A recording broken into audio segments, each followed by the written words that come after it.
Hey there, subscribe to my channel and also press this bell icon so you never miss any update caused whenever we upload any new video. You'll get a notification on your phone.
મારું નામ લાપડા લક્ષ્મણ રેવાભાઈ.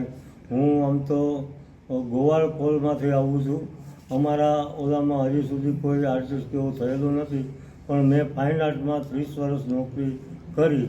એ દરમિયાન મેં વિદ્યાર્થીઓને પણ શીખવાડ્યું.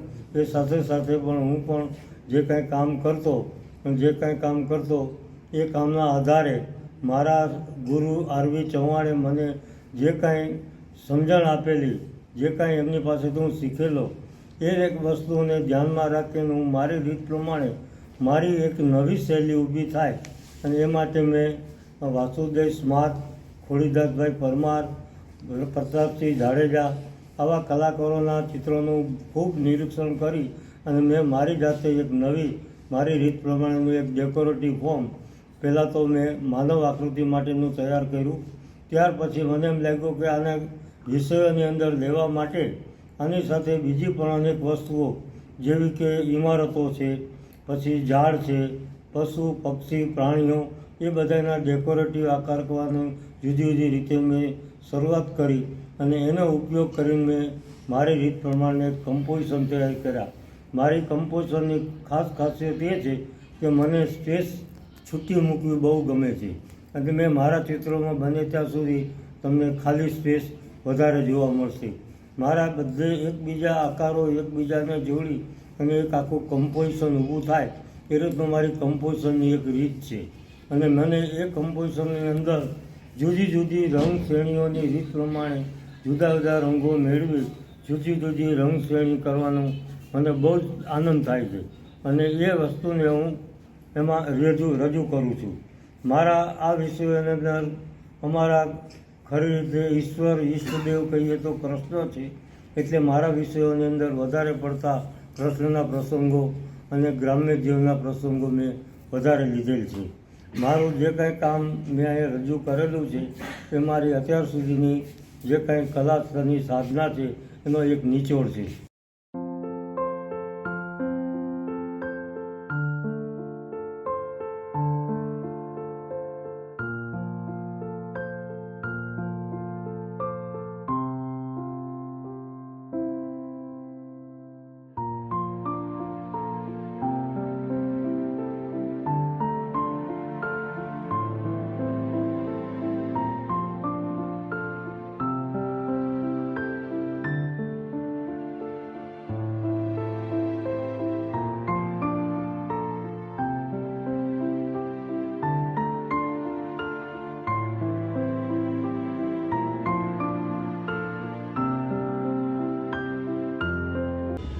મારું નામ છે વી રામાનુજ,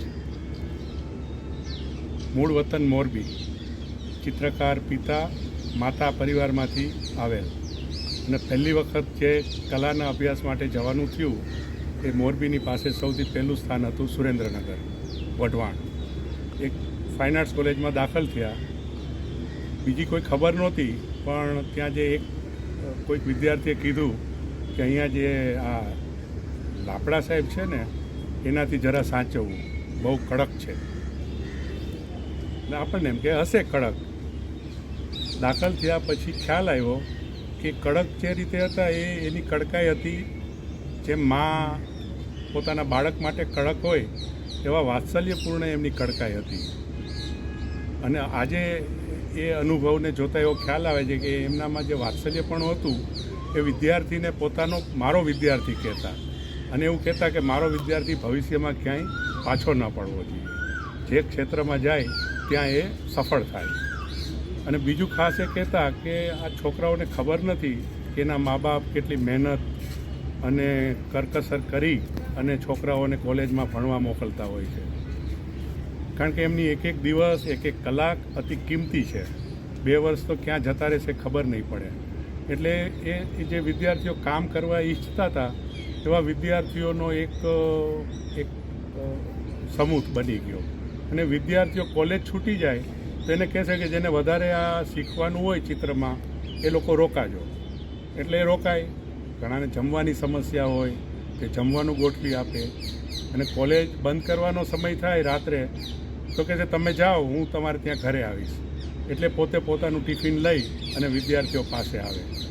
અને એટલા બધા કલાના જેટલા આયામો હતા એ બધાનો એ અલગ અલગ રીતે દરરોજ ચિત્ર દ્વારા એ સમજ આપતા.